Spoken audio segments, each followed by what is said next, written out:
Cerita hari ini novel dosenku, suamiku.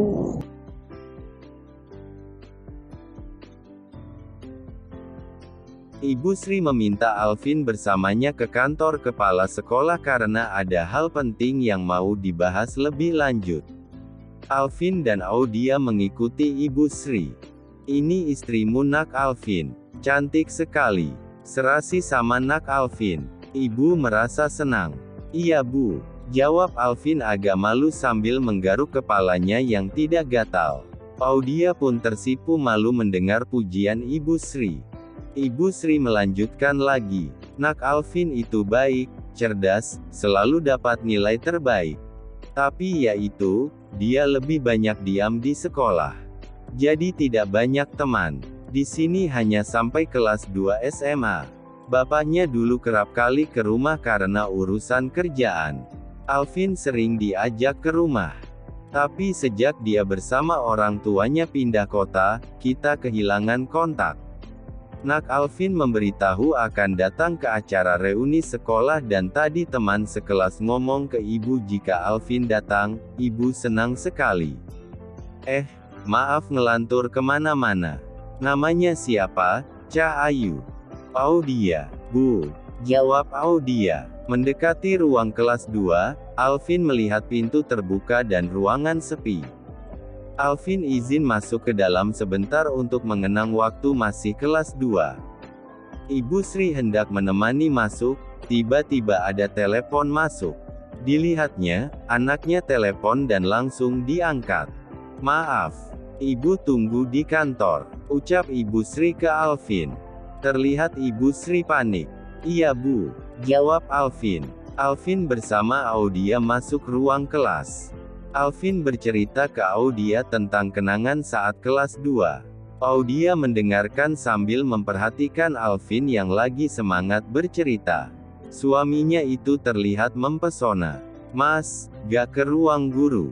Ditunggu loh," celetuk Audia. Sejenak ingat akan Ibu Sri meminta ke kantor kepala sekolah. "Iya, makasih sudah diingetin." Alvin mendekati Audia, memperhatikan dengan intens. Audia menjadi salah tingkah. Alvin pun tersenyum dibuatnya. "Ada apa Mas?" ucap Audia tersipu. "Gak, ya udah ayo." Alvin menarik Audia, lalu mengandeng keluar ruangan. Alvin dan Audia lagi-lagi menjadi pusat perhatian saat melewati sebelah panggung acara. Alvin meminta Audia untuk santai saat sedang diperhatikan seperti itu. Sisi lain, Gendis berjalan menuju kantor kepala sekolah dengan tergesa-gesa setelah memarkirkan motor. Gendis ingin segera menemui ibunya. Raut wajahnya terlihat muram yang biasanya ceria. Di kampusnya banyak disenangi teman karena masuk ke dalam deretan mahasiswi berprestasi. Tak banyak gaya, ramah dan tak pelit ilmu. "Gendis," panggil Alvin ke berpapasan. Gendis tidak memperdulikan, langsung segera masuk kantor. "Siapa Mas?" tanya Audia. "Anak Ibu Sri." "Jangan cemburu ya," jawab Alvin sambil menggoda Audia. Gendis sudah masuk kantor kepala sekolah, di mana ibunya sudah menunggu. "Assalamualaikum Bu." "Waalaikumsalam. Loh kok sudah pulang, Nduk?" "Lia Bu, Gendis disuruh pulang sama pihak kampus." Gendis duduk di samping ibunya. "Maafkan bapakmu ya Nduk, sekarang kamu harus putus kuliah. Ibu juga nggak bisa bantu.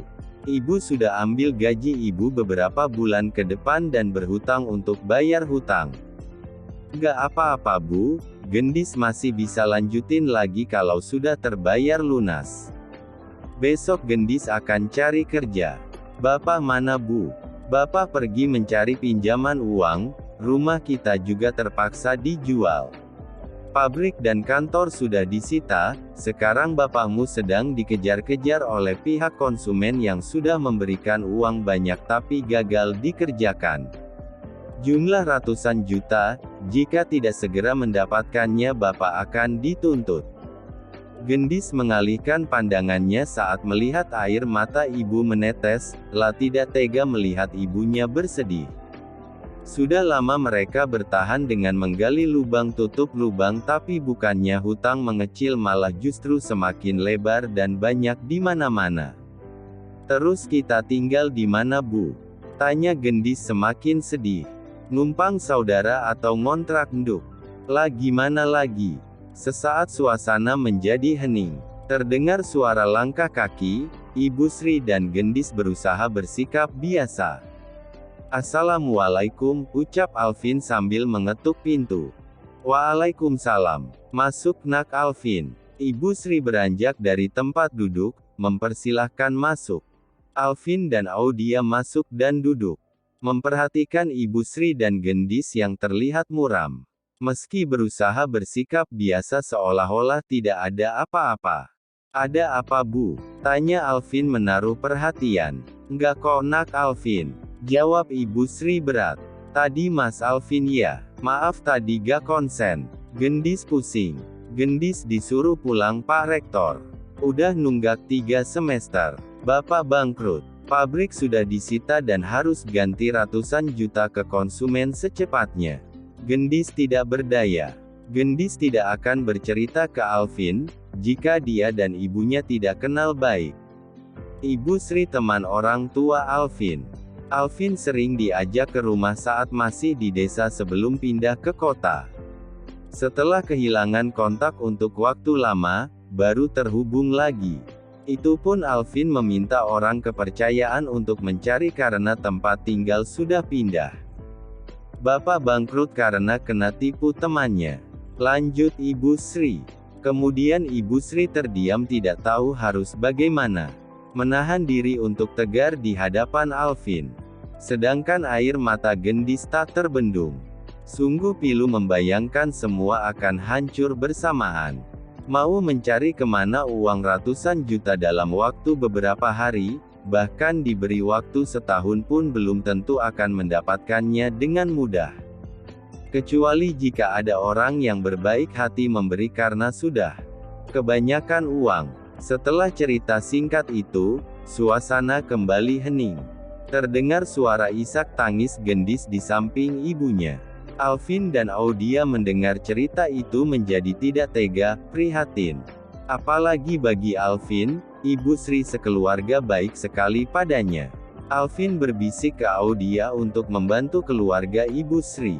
Lalu menarik nafas dalam, sedikit menggeser duduk. "Maaf, Bu Gendis.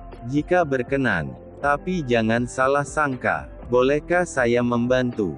"Maksud nak Alvin?" sela Ibu Sri. Ibu Sri kaget dengan apa yang ditawarkan Alvin, begitu juga Gendis. Gendis membenarkan posisi duduk dan mengusap air matanya. Mengatur nafas agar rileks yang tadinya terasa sesak. "Kebetulan perusahaan lagi butuh orang. Kurasa, Bapak Damar cocok mengisi posisi itu.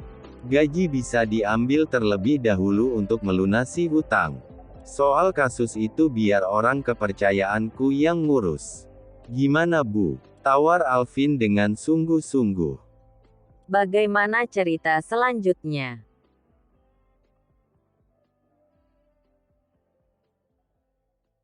Subscribe channel ini.